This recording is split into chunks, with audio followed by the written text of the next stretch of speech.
Trainer, is your team looking healthy for tomorrow afternoon? All systems go? Yep. Excellent. Do you have to talk a little bit about the start time? It's a little bit of an awkward time. Like, I know players are usually creatures of habit, and it's either 1 or 7, but 4 is a little bit weird. For sure it is, but it's same for them. So I mean, they're obviously changed over to our time, and compared to what it is in Arizona, so it's even different for them. But we got a day off looming after this, so get a good sleep tonight and just be ready whenever that game starts. Does that Monday game that they played against Toronto just serve as a perfect reminder for you as a group that, hey, they're dangerous, don't look at the standings, don't pay attention to anything we're saying. The Arizona Coyotes can come in here and walk away with 2 points? Absolutely. Anyone can beat anyone in hockey. Anyone can beat anyone in sports, but hockey especially. Toronto, as good as they've been on home ice, they lose to these guys. Anybody can beat anyone on any given day. They're professional players for a reason, and you have to play the game the right way. It doesn't matter who we play, whether it's these guys, or it's Dallas, or it's Minnesota, or it's Vegas, whoever it is that's coming in here. We have to play the same way every single day, and that's the hard part. But when we get that consistency down, that's what the good teams that are good for a decade long, just do the same thing over and over and over. You'll stick with Forsberg tomorrow? We'll see tomorrow.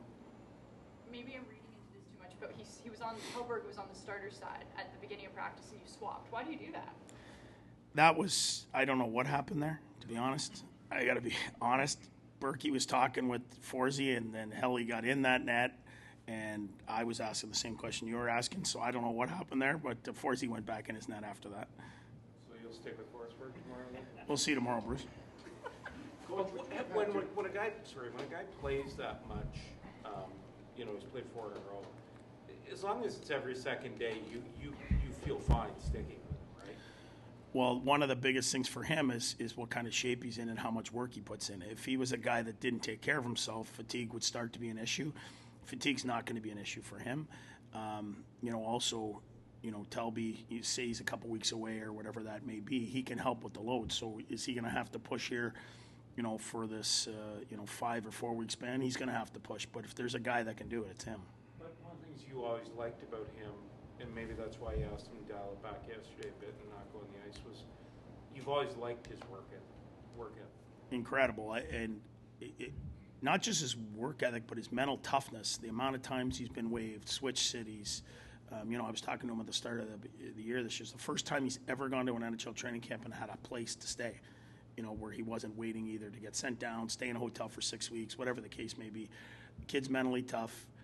He puts the work ethic in, both goalies too. I mean, Hellberg as well. But I can't believe how hard Talbot works and how hard he's worked on the ice without even taking shots in the gym. It's great to see, and that's what allows these guys in the league to play that many games every year. Last night, after the game, I asked Forsberg if he likes playing this much, and he said he does. Is that a common sentiment from most goalies? I think so. I think, I remember talking with the backup in Toronto there years ago, that went to Tampa Bay, McLennan, or what's his name? Yes, sorry. And he was a great guy. And he just pointed out to me how hard it is to be one of these big horses in the NHL as a starting goalie, not only physically but mentally. And it's not cut out for everybody. Some guys can do it for short spurts, and the good guys, the big dogs, want the net every night. And Forsey wants it. Talbot wants it. Hellberg told me the other day he's ready when I need him. These guys want to play, and that's they're pros, and they're pros for a reason. And we have confidence in all of them. Would it be nice to test Hellberg out just to kind of, because things are going to get confusing in a while once Talbot comes back? Yeah, for sure. Berkey told me, and I think I said this yesterday, is how good he was been in practice, and that, if we need him, he's ready. And, here's a guy, he played in the KHL. He had great numbers over there. He's been around. He's not a young kid that's going to be flustered in the situation. And we probably will get to a point where we're going to have to look at him, as to what we have here, because I think Berkey's really pushed him, his conditioning and how hard he's got to get him to work. He's a big guy, great personality in the room. And I know, if we do put him in, that the guys will play for him. You, Coach, with touring at the World Championships, how much conversation would you have had on what you've been through the last couple of years and what he's going through now? Well, lots. We're very, very similar situations. Real sharp guy. Really loves the game. Works. It's interesting. I very come from the same path, really, from junior hockey. And now he's junior. Now he's in the pros, and everyone's got their own little spin on things. But he's a new school guy that communicates with his guys and has real sharp ideas. And I thought he was a real sharp guy, and he's going to do a really good job there. That 4-on-3 power play you had in the second period yesterday, you had Norris and DeBrincat out at the same time. Just wondering if you saw anything out of that might open your mind to maybe doing that a little bit more on a power play?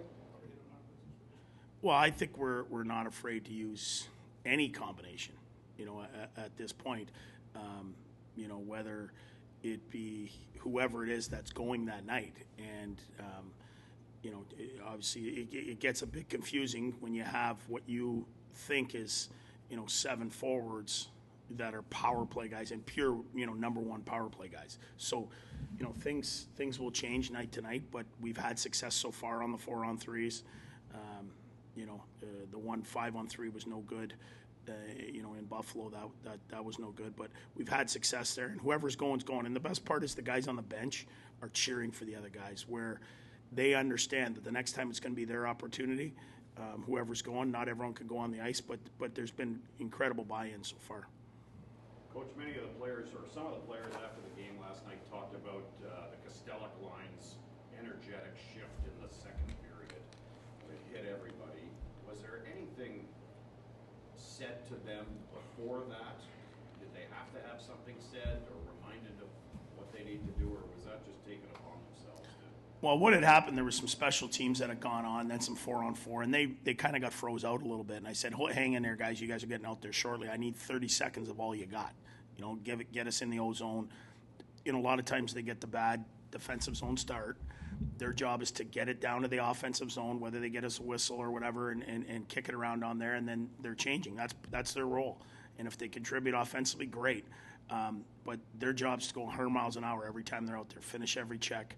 And, I said, you guys are up here in, the next one. And they hadn't played in a while, and I seen Parker jumping around on the bench, and he was, kind of getting his legs ready. And then they went over and had that shift that clearly carried over into our game. I think after that, we kind of took the game over emotionally, and I didn't think we had enough emotion in the first period, and I thought those guys is really what kick-started us. Part two of this is how comforting is it for a coach to have a fourth-line centerman win 82% of his draws last night? Well, it's great. He's so strong, and, I'm able to put him out there at the end of the second period to win a big draw in our zone. He makes it hard for you to get to the net. He's physical. After that guy hit Jake, he was right up in his face. He's finishing checks. He scores a goal the first game. We talked about, is he ready? Is he not ready? Here's a guy that works at it so hard. His skating has improved so much, and give our development crew credit, Jesse Winchester and Sean Donovan, for the amount of work that they've done and the work the kids put in to improve his agility, his skating.